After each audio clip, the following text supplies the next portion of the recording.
Ano? I feel like I am the first honor, a valedictorian in attending an AAA. Si Melissa Bunayog Cantiveros Francisco, o mas kilalang si Melay Cantiveros, ay ipinanganak noong April 6, 1988. Siya ay Filipino actress, komedyante at host sa telebisyon. Nakilala si Melay noong 2009 matapos manalo sa Pinoy Big Brother Double Up. I love you, kaayo.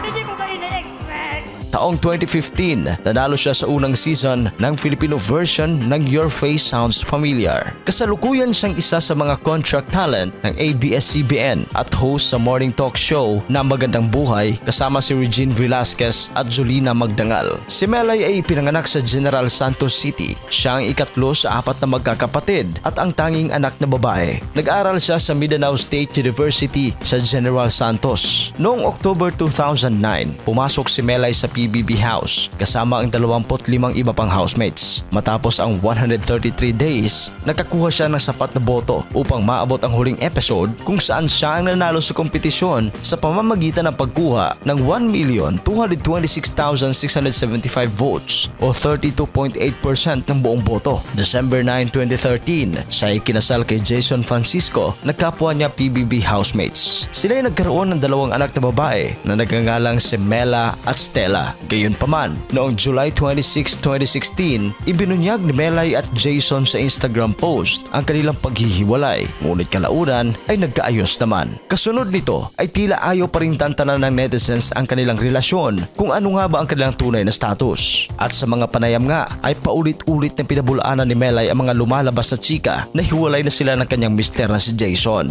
At sa ngayon, okay naman daw ang kanilang relasyon.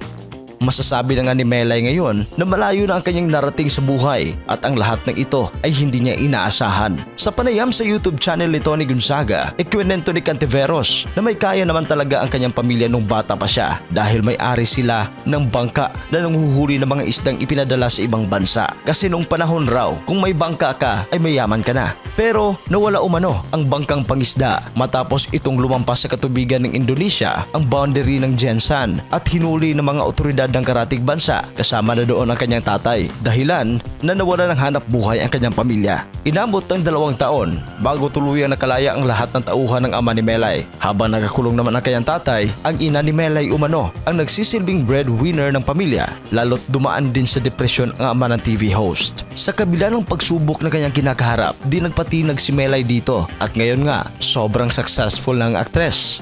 Nakapagpatayo na siya ng sariling bahay, may kotse at may sarili pang negosyo. Ayon sa iba't ibang sources, pumalo sa 8 hanggang 10 million dollars ang net worth ngayon ni Melay Cantiveros. Siya ay mahusay na komedyante kaya nakatanggap siya ng iba't ibang parangal sa loob at labas ng bansa. Kabilang na sa kanyang parangal na natanggap ang ASA Pop Viewers Choice Awards 2010, Cosmopolitan Awards 2010, International Emmy Awards 2011, PMPC Star Awards for Movies noong 2011, Global Awards for Outstanding Executives noong 2022 at nitong huli nga ang Asia Artist Awards o AAA 2023. Tawang-tawa nga ang netizens sa kanyang award na natanggap sa AAA. Paano naman kasi? Laugh trip talaga ang sagot ng Bisaya actress matapos siyang interviewin ng host si Jang Won-young ng K-pop girl group. Naitanong kay Melay kung ano ang pakiramdam niya sa pagdalaw ng AAA.